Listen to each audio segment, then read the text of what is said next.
Let's just dive right into this explainer and tackle a huge question. Why does life feel so boring right now? I mean, we've got endless entertainment quite literally at our fingertips 24/7, but everything still feels incredibly empty. Have you noticed that creeping sensation? Like, nothing really hits the way it used to? You might just brush it off thinking, oh, it's just a phase, or I guess getting older just means getting bored. But honestly, the truth is way more fascinating and, yeah, a little bit uncomfortable. So we're going to break down exactly what is happening inside your mind and, more importantly, how we can actually fix it. Think back for a second. Remember when really small things brought you this genuine spark of excitement? A simple movie night with friends, getting a basic text message, or just the pure anticipation of the weekend. You actually felt things. Now, contrast that with our current reality. Does that same movie just feel unbearably slow now? Do social hangouts feel heavy or even draining? Are we all just kind of surviving the day instead of actually living it? It's a really stark contrast, and trust me, it's happening to millions of us right now. So, the absolutely crucial point to grab hold of here is that this isn't just you getting older. And no, the world hasn't inherently become boring overnight. The real problem? It's a silent, growing shift happening deep inside your own mind. You haven't fundamentally changed who you are as a person, but your internal processing system has essentially been hijacked.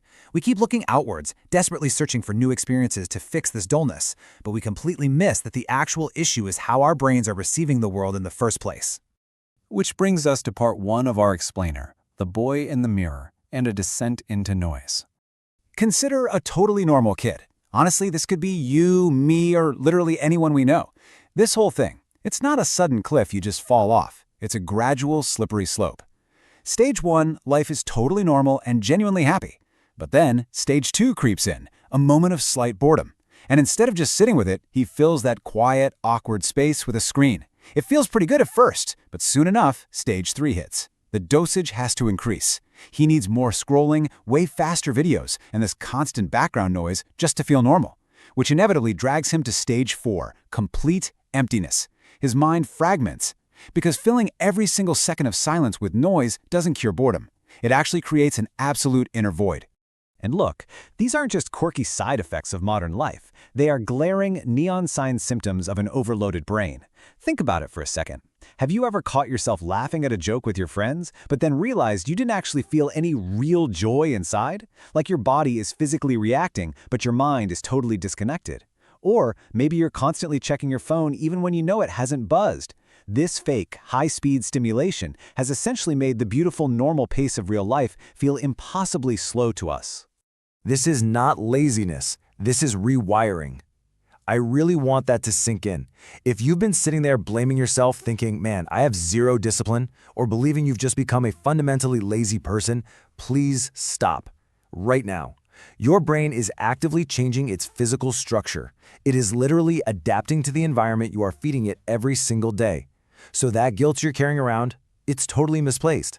You are fighting a biological rewiring process here, not a moral failing.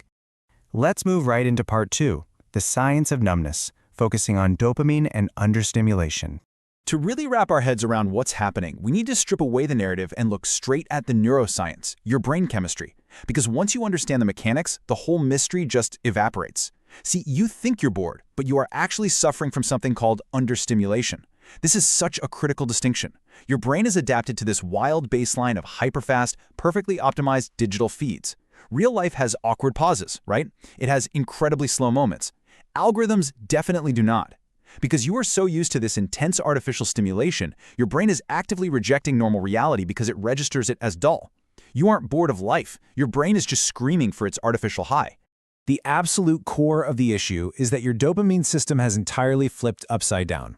Think about how things used to work. You put in effort, like learning a new skill or building a real relationship, and then you get the dopamine reward. But the new pattern we're stuck in? The reward comes first, with absolutely zero effort. A simple swipe gives you instant entertainment. And here's the kicker.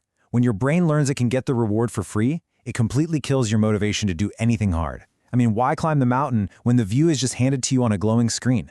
So, because of these constant, effortless dopamine spikes, your brain does exactly what any biological system does when it's under assault. It builds a tolerance. It literally turns down your emotional sensitivity receptors to protect itself from just completely burning out. And the result of that? You feel entirely flat. Nothing is incredibly sad anymore, but nothing is incredibly joyful either. You end up trapped in this neutral gray zone where you are just surviving the days rather than actually living them. Which brings us to part 3, the awakening, realizing the trap. Listen, awareness changes everything. There is this terrifying yet absolutely necessary moment of realization that we all have to face in the quiet if we ever want to break free from this. It's that moment you sit in a dark room, maybe late at night, and you notice your thumb just scrolling, like it has a mind of its own. You realize you are being pulled by this unseen force. You aren't actually choosing to watch the next video. You are simply reacting to a dopamine hook.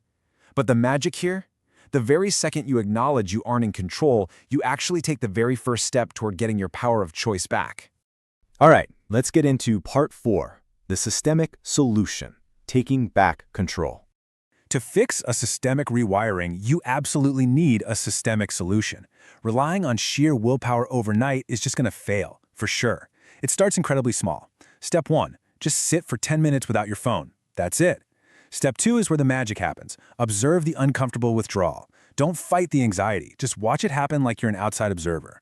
Step 3, change your environment by physically moving the phone to another room. And step 4, remember, we are trying to balance dopamine here, not remove it entirely. By following these simple little micro habits and just tolerating the discomfort instead of running from it, you allow your brain's baseline to slowly, naturally hit the reset button. So the real game-changer takeaway here is that you have to completely change your relationship with boredom. We treat boredom like this awful disease that needs an instant cure. We have to stop escaping silence. Boredom is actually a biological compass. It's your mind's way of signaling that it is desperately hungry for genuine human connection, for creativity, for something real. When you numb that feeling with a screen, you are literally silencing the exact alarm that's trying to guide you toward a fulfilling life. But here's the beautiful part. When you finally tolerate the withdrawal of constant noise, the magic actually happens. Your focus doesn't just improve, real life starts feeling deeply beautiful again. A song you listen to suddenly brings out a genuine tear or a real smile. Taking a simple walk without a podcast blasting in your ears feels genuinely, physically good. You stop feeling like a ghost haunting your own routine, and you finally start feeling real again. You literally reclaim your humanity. Every single time you pick up that phone to escape a moment of silence or awkwardness, you are making an unconscious choice to stay numb. So I have to ask you directly, are you going to go back to the easy, empty loop? Or are you ready to make a conscious choice to walk this slightly uncomfortable path toward getting your mind back? Look, an easy life of endless scrolling is always going to be empty. But a life where you tolerate a little boredom and actively seek out the real, that is deeply meaningful. You have the power right now to say, I choose to feel again. But the real question I want to leave you with is this. The next time your mind encounters a quiet moment, will you reach for your screen or will you finally reach for your life?